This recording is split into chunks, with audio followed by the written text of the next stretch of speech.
We backed this guy who said he was going to come in and de-extinct the woolly mammoth. All of these are moonshot companies. All of them are doing something extraordinary. I'm in good company. I'm like, all right, cool. These are my people. Like, we're together. When we made some of our very successful investments, Tesla, SpaceX, Twitch, they were all very out there, very controversial. Oh, I actually think it could be the entire future of education. This is Taylor Shedd, founder and CEO of Stemuli, and you're listening to Big Tech Energy. This show brings together voices from all around the world, including here in Texas and from London to LA in the heartland, to unpack how AI is already rewriting the future of education and work. I've been obsessed with how tech can transform learning since I was a kid, and let me tell you, building a startup takes real big tech energy, the kind rooted in culture, resilience, and vision. Each episode, we bring that energy through conversations, ideas, and insights that keep you sharp and inspired as the world changes in real time. Welcome to Big Tech Energy. Hi, Tim. Welcome to Big Tech Energy. Great. Thanks for having me on your show. I'm so excited. This is a new show, and it's going to be a big hit. It's a new show, and this is the very first episode. So in true entrepreneurship fashion, we are rolling, and we're going to make it happen. We're going to build this plane as we're flying it. I want to transition to talk about both of our favorite topics, which is superheroes. So who's your favorite superhero? That is a good question. It was always, when I was growing up, it was always this is how old I am. It was the Caped Crusader Batman. It was not the Dark Knight Batman. And he was kind of had comic relief. It was hilarious. And it was one of the most fun thing. And there were kind of, new villains would come in each week or each 2 weeks, because the first episode would be, oh no, and then he gets into peril, and then it's like, see us next week, same bad time, same bad channel, and then you'd see Batman somehow get out of it, and you never knew quite why. So anyway, that was my favorite. But then on my 21st birthday, I sent out sort of a tongue-in-cheek, bring a unique and expensive gift, to my 21st birthday. So people gave me like the core of a nuclear power plant, and they gave me, fungus from, just the weirdest, grossest stuff. Somebody gave me a Spider-Man comic book, and I read it, and I realized it wasn't finished because you got to go to the next week, or the next month, or you don't know what happens. And then I went, oh my God, I got to go all the way back to the beginning to figure out the whole story. And so I got completely obsessed with Spider-Man. But then the Spider-Man movies were kind of okay, and the Iron Man movie was awesome. So I kind of became an Iron Man fan. So I do like the ones, in all three cases, it's sort of an entrepreneur. In fact, oh God, I wish I could show it to you. We've just painted a whole comic strip on our parking area. Okay. I was going to tell the audience that those of you that don't know, when we say Tim loves superheroes, this is not a casual love. The entire office in San Mateo is like superhero university, right? And then every time at your summit, you're basically, if you get an award, you're getting a cape, which I wanted a cape one day. But you get a mask and a cape. Yeah, you get a mask and a cape, and that's the biggest award in the world, as far as I know. Anyway, the comic strip goes like this: Batman talking to Superman and Wonder Woman and Invincible, and he says, I got this new thing, this utility belt. And then the next panel is like Wonder Woman saying, well, I hope the villains don't get a hold of it. And, there's a bubble, and Joker's going, I have a utility belt. And then the next one is Professor X saying, you should go to Draper University. And then the next one says, Yeah, you can, is Superman saying you can hone your superhero skills. And then uh, Invincible says, oh, you can, apply to be on Meet the Drapers and get $1 million investment. And then then there's a thing that says, or you can, go get an investment from Draper or Boost. And then there's Batman at the end saying, Draper ecosystem, let's do this. And so so there's the comic strip. You just got the whole thing. So I'm gonna tell you something that's gonna happen in the future. So it's gonna feel like deja vu when it happens. But when I get my cape and I'm on stage, we're gonna be talking about the first time we met. And I don't know if you remember this, but the first time we met, it was on Zoom, and you came in, we were with your whole team, and the first thing you said to me, because of how my Zoom background is, you said, "Dun dun dun dun dun dun dun dun, Batman." And so you didn't have me a hello, you had me a dun dun dun dun dun dun dun dun. So yeah, Batman is my obsession, and they say that he really doesn't actually have any superpowers, as opposed to the fact that like he believes in justice. He's willing to inspire those that don't have hope, and he wants to put fear into the people that aren't doing the right thing. So we'll have that connection forever. Yeah, yep. And the utility belt, that's all his invention, the Bat Cave, the Bat Computer, the Bat Boat, it's all his great inventions. And yeah, and Iron Man, same thing, he's inventing cool things. My son Adam said, I'm going to create Draper University of Villains. And I said, wait, why? And he goes, because the villains do all this cool stuff. And then we went through it and I went, oh my gosh, there's an exoskeleton. There's a vertical takeoff and landing vehicle. There's a guy who's genetically engineered himself to be a lizard. There's an ag bio, poison ivy is ag bio.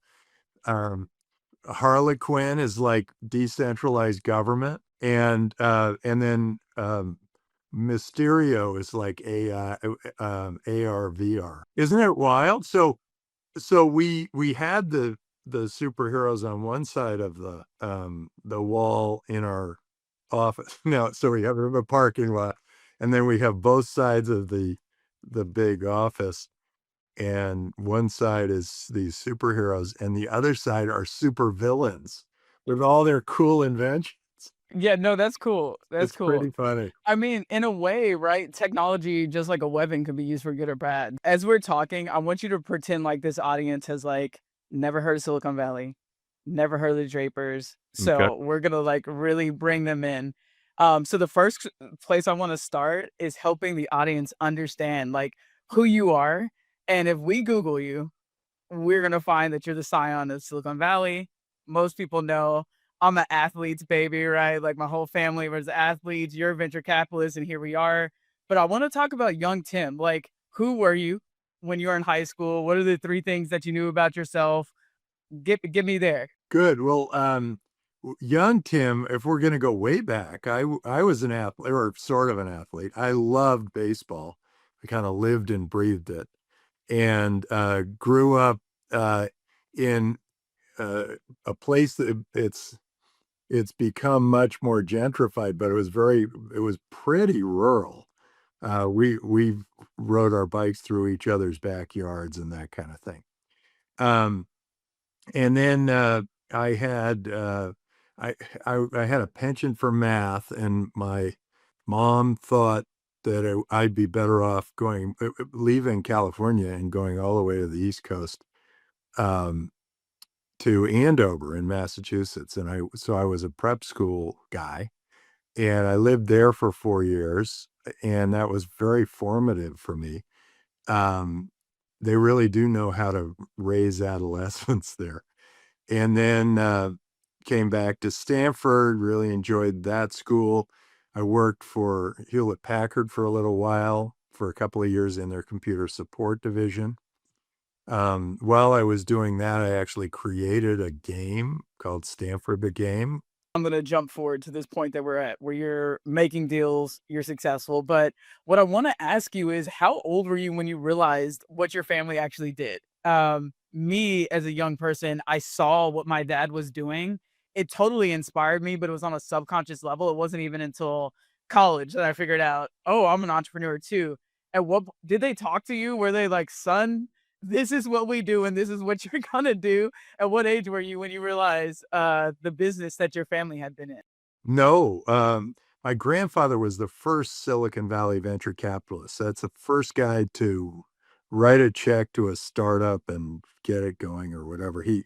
And my dad was sort of a pioneer in venture capital, and I had to when my dad explained to me what he did. This was all I knew when I was 9 or 10 years old, which was my dad invests in small companies in hopes they grow bigger.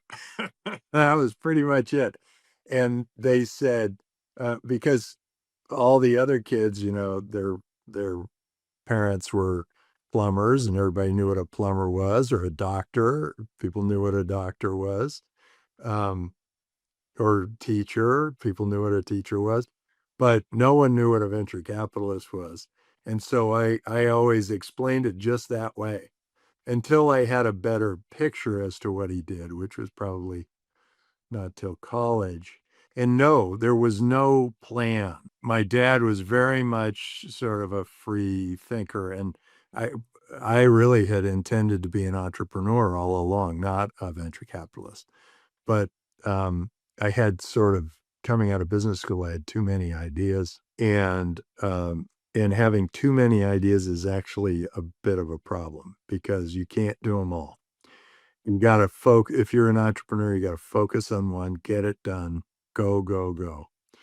Um, and so venture capital worked better for me because I jump from thing to thing. I'm a little bit of a honeybee. Yeah, let's talk about that. So, I love telling people about my experience at your summit. This is the third year, and I remember my first year. What dawned on me is you get to at the summit. Everybody that doesn't know, you basically get to know the other portfolio companies. You get to hear them pitch. We're all pitching. We're all trying to get in front of new investors. And at that moment, I was like, all of these are moonshot companies. All of them are doing something extraordinary. You're right. And some are controversial and some are unusual and some just like taking on the man. Yeah, they really are.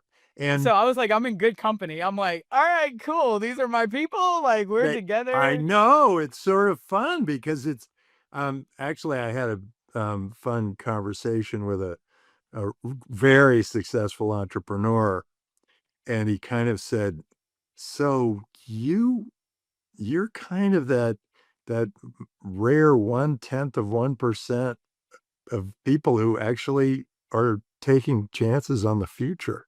You know, Absolutely. And that's what I wanna dive into. So, like, this will maybe wrap up, like, the last question about, your father and your grandfather. I know your grandfather, had experience in the military as well, but my question is, like, do you think like them? Like, were they also investing in companies that are, like, changing the future? I wanna know more about, like, why you do that, and when you find these founders, like, what is it that you're looking for that tells you, "Hey, this might be the guy or gal that can actually pull off this moonshot." well, well, my grandfather was he did both private sector and public sector work. He was undersecretary of the Army for a while, undersecretary of State for a while under Eisenhower and Truman. He was a brigadier general in the Army, and but then he also was the first venture capitalist, and he ran the Long Island Railroad for a while, and he ran a Mexican utility for a while. He was a real operator. He really knew how to operate. Um, my dad picked up on venture capital, worked for my grandfather for 2 years. My dad was in the steel business for a little while, and then he followed my grandfather into venture capital. And then my dad really was one of the pioneers. He was one of very few who kind of invented what venture capital is today. Um, He had an LP, which was a new concept. Um, he he invested in technology companies. That was, but mostly my dad focused on people. And that was his superpower. He has a superpower. He can identify good people just magically. He figures it out and he says, okay, this is somebody I want to invest with. Um, and then my view is a little bit more balanced because I met all of my dad's friends who were the other pioneers of venture capital, and some of them, Don Valentine was all about the market, and Tom Perkins, I think, was all about technology.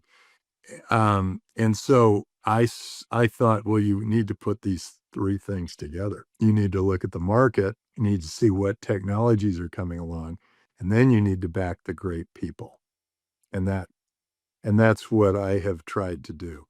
What I have found is that the future comes faster than people think. And so when they say he does a bunch of moonshots, and why is he so successful? I mean, the guy, he doesn't seem very bright. He's just a normal, ordinary person. And so, no, but they look and they go, well, that's it. But what I have noticed is that when we made some of our very successful investments, Tesla, SpaceX, Twitch, they were all very out there, very controversial. The idea of taking on the car companies was ludicrous. Taking on space, where it was all NASA, before, it made no sense, except that they ended up being our biggest winners. Hotmail was giving away something for free. Nobody did that in business. And then we came up with a viral marketing idea. And then Skype was two guys who were considered outlaws in the US because they had a file sharing program called Kazaa before I met with them. So all of these were kind of on the edge when we backed them, and they really made a huge impact on us. Baidu was the first search engine in China, and China was, it was a lot of people on bicycles when I backed Baidu. So I think I have honed this a little bit in realizing that that's what I'm looking for. I'm not looking for the sure thing. I'm not looking for the obvious winner, because the obvious winner doesn't usually win at the early stage, because if it's obvious, everybody will do it.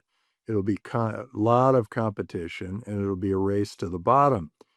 But, so we backed this guy who said he was going to come in and de-extinct the woolly mammoth. And I kind of went, okay. And now they've de-extincted the dire wolf, and they've created a woolly mouse. And so and it's just magical. And they're, somebody just, paid 500 times the valuation we paid for it. So clearly we're on the right track with that, even though at first it just seemed outrageous. So that's that's how it is a little different from my grandfather and my father. Well, one thing I want to compliment you on is I get asked a lot, like, how do you pick venture capitalists? And I tell people, well, you've seen the percentage of Black female founders that get funded. They pick me, and I'm lucky to have them. I guess it's like self-filtering, whatever. Hey, But that's fundraising, whether you're Black, female, male, white, green, no matter what you are, it is hard to fundraise, no matter what you're doing. yeah, Yeah. yeah. Well, and the thing I wanted to tell you is, I get asked often, how do you pick venture capitalists? And I do jokingly say they picked me, and that's who I went with, and they're a great pair. But you are so distinct from our other funders and investors. And what I specifically mean by that is because you can see the future and you've been a part of backing companies that have created this future that's come faster than most people expect, your advice is always spot on to, I feel like, what's real. I remember, when we were Oh. sitting in person, you're like, hey, Taylor, I know this is hard. Keep going. It's real hard. Y'all are going to figure it out. And it sounds small, but when the rest of the world is kind of telling you you're not doing this the right way or you're not where you're supposed to be, it's actually significant. And then to look at who you backed and be like, hey, he's probably given some advice to those founders and it turned out well. I think we'll be all right if we keep going. My son has a T-shirt that says, he's a great venture capitalist now, but he has a T-shirt that says nothing, nothing, nothing, something. And it's like it's a hockey stick and it's just like nothing, nothing, nothing, something. And that's basically what has to happen. Nobody knows you're a success. And I mean, Zuckerberg, it took him 15 years. Gates, it took him a long time. Before they turned the corner and were like anything close to a household name, even to get some good customers, it took them forever. And so, take heart in that the longer and harder it is, usually the bigger the outcome. So that's kind of good because sometimes that's the deal. So we noticed that lemons ripen early. People, things that look really great right off the bat, it's like, hey, we did all this, it's great. And then, 6 months later, I get a call. Yeah, I think we're gonna have to close up shop. Yeah. No, I mean, I would love for other venture capitalists to hear that because I'm so serious that your voice has been constant about that. And so, I mean, you go through it, it's all used for good. And then the complaints start coming when somebody hits $1 trillion. It's like there are a few little things but I'll tell you, I would bow down to, of course, Elon, but also to Bezos. I can order a toothbrush and it shows up in 4 hours. I'm thinking, what? How did this happen? It's amazing. So some of these guys, Travis at Uber, I mean, those things have really created a really nice life for a lot of people. absolutely. I Yeah. get to work instead of running to like grab lunch or cook it, right? I just get it delivered to my door. I want to And, ask you and a little bit about, AI is amazing because it changes. There are now, it went from people would argue before all this computer stuff, people would argue about whether Willie Mays' batting average was 351 or 329 or whatever. And they'd fight about it. But then Google came along and we looked it up and then it said 329. Well, now with AI, if I do it on ChatGPT and somebody else does Perplexity and somebody else does, BGO or one of the others, we get 3 different answers. So we go back to fighting about it again. look, we need to make their voices. They can fight each other and we can listen. Yeah, fight each other and then figure it out.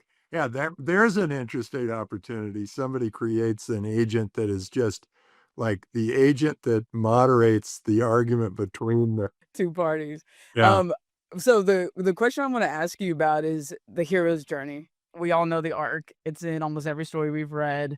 You basically run into a moment of decision. You make a decision. Pretty soon you're starting to be met with struggle. You overcome the struggle, and then you become victorious. So the two questions I want to ask is, what is that moment for you?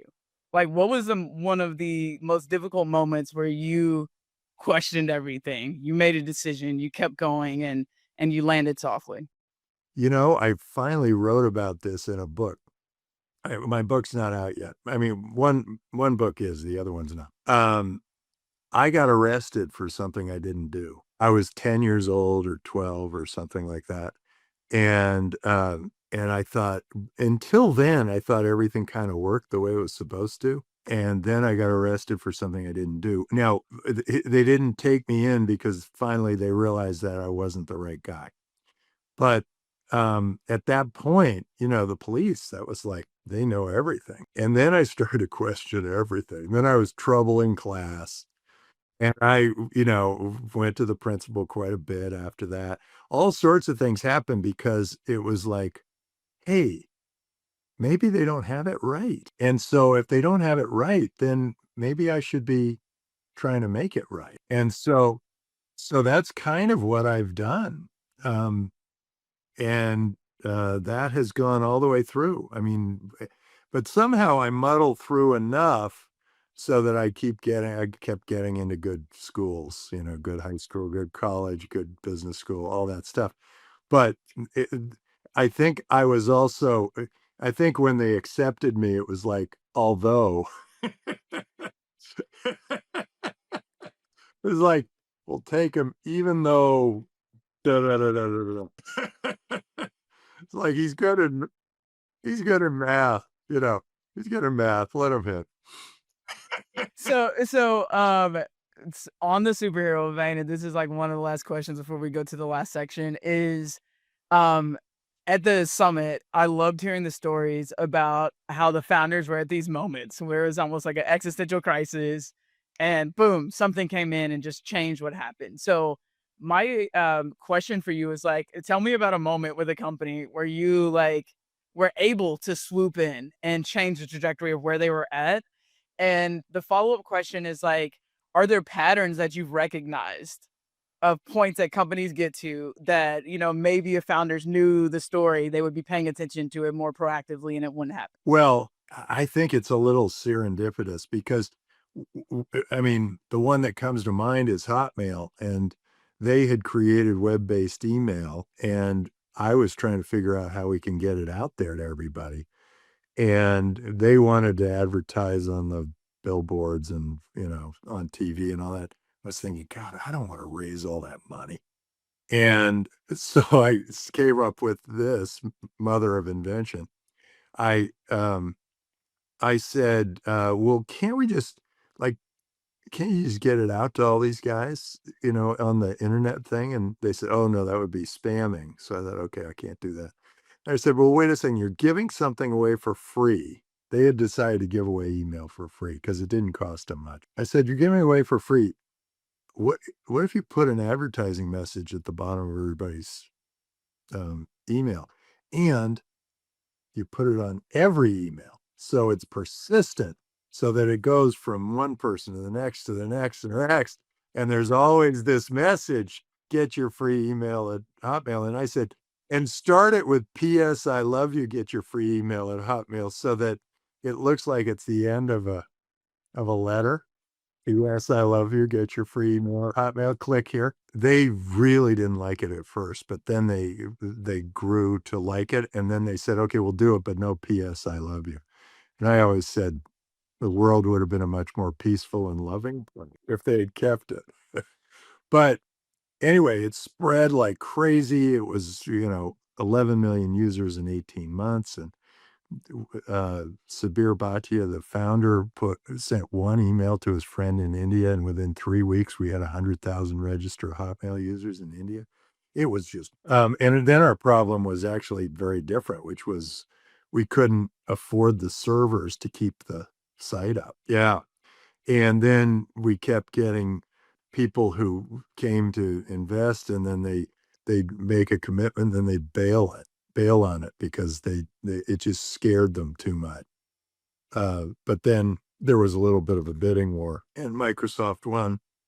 So Microsoft recognized that being able to reach that many customers that quickly was really great. And Bill Gates said that was the best acquisition he ever made. And for us, it was fantastic because we got Microsoft stock, and it quadrupled in 6 months. It was great. That sounds great. Yeah. What's your favorite company? Give us like the most far out idea that you invested in. Oh, that I That's invested in, or act that just the let's say one that's that I active. saw? No, let's talk. Why don't we hear both? Because I'm sure that you've heard some pitches that you might have passed on that were pretty crazy. But yeah, as Okay, I'll far as tell like, you the one I like the best now because it's so transformative. Um, we invested in a new country, and it's a country within Honduras. It's called Prospera, and it's all about freedom. And the most innovative entrepreneurs in medicine are going there because they don't have to go through all the FDA hoopla all the way to get there. And they can start experimenting earlier. And the only criteria for anybody to try something on a human is that it's got to have passed somebody's FDA, and they can put up a building in 3 weeks. They had, usually you want to put up a building somewhere. It's like, it takes forever. And the bureaucrats love holding you hostage and putting up speed bumps for you. By the way, I think bureaucrats' increases should be based on GDP growth instead of CPI. Instead of tying it to inflation, they should tie it to the growth of society, and then we'd be more aligned. It feels that would be great. Anyway, I think that's the most interesting, and we did in that. Okay, well, I look forward to visiting one day. I don't know what I might see there, but I'm excited. Somebody who loves medicine. I think by the time you go and visit, it'll probably look like Dubai. I think it's going to be huge and modern and fabulous. Yeah. Okay, so I know we've gone way over time, so I'm going to give you some rapid fire questions, okay? We're going to talk about education. So if you could build your own education today for 10-year student in middle school, what would it look like? You can use any tool you want to. What subjects are there? What does the education look like in your mind? Okay, so I'm in 6th grade. Okay, I'm in 6th grade. Okay, it is entirely AI driven. And I get half hour of recess every half hour. I'm with that. The sky's the limit on that one. And I told you that was my last question, but I actually have one more last question. And so here's what it is. Why do you invest in Stemuli, and what's your highest hopes for us? Oh, I invested because I had read Ready Player One. By the way, almost everything we back has a science fiction book before it. And I read Ready Player One and how the various rooms were all interconnected. And when you gave me your vision, you were whereas a lot of people were saying, no, this is, it's an isolated thing. It's centralized. It's what you were saying. No, that's a good idea. We'll link these rooms. We'll link these people. And I thought, okay, this is great. And your energy level, I mean, I couldn't say no. Yeah, I love that. Well, Tim, thanks for joining us on Big Tech Energy. Thanks for your investment in Stemuli. And send me the link. I got to spread it around. I gotcha. But we're going to we got to be beyond the moon. We're beyond Mars too, because you already invested in that. So wherever that is, I don't know if it's Jupiter or Pluto. That's where we're going. But I appreciate you so much. And I look forward to talking about that token when we bring it to life. Great. Thanks for having me on your show. All right. That's a wrap on today's episode of Big Tech Energy by Stemuli. Remember, AI doesn't have to be intimidating, exclusive, or just for the tech bros. This is your hustle, your future, your bag. And we're here to help keep you ready, real, and ahead of the curve. Love this episode? Well, don't just listen, make some moves. Drop a review, hit that 5 stars, and tell your crew. Share this with anyone who's ready to future-proof their career, or maybe wake up that friend that's still stuck in 2015. Hit subscribe, follow Big Tech Energy by Stemuli on Apple, Spotify, YouTube, or wherever you roll, however you roll, whatever your preference. Want to get even closer to the game? You can find me, Taylor Shed, on LinkedIn, or tap into the Stemuli newsletter for moves you won't get anywhere else. Big Tech Energy isn't just a podcast, it's a movement. We'll catch you next time. Stay bold, stay real, stay future-proofed.